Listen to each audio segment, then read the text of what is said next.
Il y a 2 ans, le président de la fédération camerounaise Samuel Eto'o-Fils faisait plier le ministre des Sports et de l'Éducation physique, Narcisse Moelle-Kombi, qui signa sous haute instruction du chef de l'État le communiqué annonçant la nomination de Rigobert Song comme entraîneur-sélectionneur des Lions indomptables. Ce dénouement était venu attester de ce que, comme lui-même le disait à l'époque, Samuel Eto'o-Fils avait le bras long de jour comme de nuit. D'autant plus qu'on le sait, le professeur Narcisse Moelle-Kombi était radicalement opposé au départ de l'ancien entraîneur Antonio Conceição. Il l'avait d'ailleurs précisé sur la chaîne nationale au cours de l'émission Actualité Hebdo, édition du dimanche 13 février 2022. Parce qu'en fait, pour obtenir par exemple la tête de M. Conceição, il a dû passer par le sommet de l'État et puis il a bousculé le ministre des Sports, puisque le ministre des Sports, c'est lui qui avait choisi M. Conceição. Et donc, pour obtenir la tête de Conceição, il a choisi le secrétariat général de la présidence de la République qui a donné quitus et qui a imposé cette décision au ministre des Sports.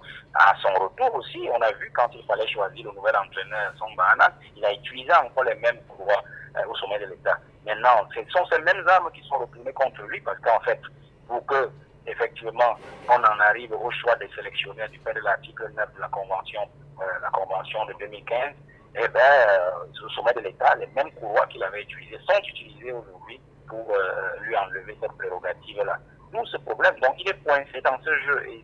Au cours des 24 derniers mois, les images diffusées des deux hommes laissaient croire à une normalisation des relations. Fait contester par les récents événements, la pilule n'était visiblement toujours pas passée. Dans son adresse à la jeunesse le 10 février 2024, le chef de l'État, certainement déçu des performances des Lions indomptables lors de la CAN Côte d'Ivoire, annonce avoir donné des instructions au MINSEP pour une meilleure organisation et de meilleurs résultats. Il n'en fallait pas plus pour que le professeur Narcisse Moelle-Kombi fasse revenir à la Fédé Benjamin Barlock, ancien secrétaire général de la FECAFOOT et qui aujourd'hui est loin d'être le meilleur ami de Samuel Eto'o-Fils. Plus loin, il nomme un nouveau coach, en la personne du Belge Marc Brice. Tenu à l'écart de ce processus, la FECAFOOT à travers son président monte au créneau pour le décrier. Dans la foulée, le nouvel entraîneur arrive au Cameroun le 7 avril pour vivre son installation ce 8 avril.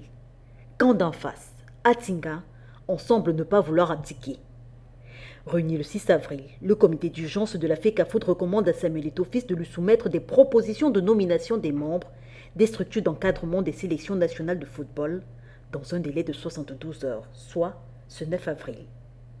Alors que tous les regards convergent vers Tinga pour voir si cette lutte de pouvoir ira jusqu'à la nomination d'un second entraîneur, cette fois par la FECAFOOT, beaucoup interrogent l'avenir de son président à la tête de l'institution.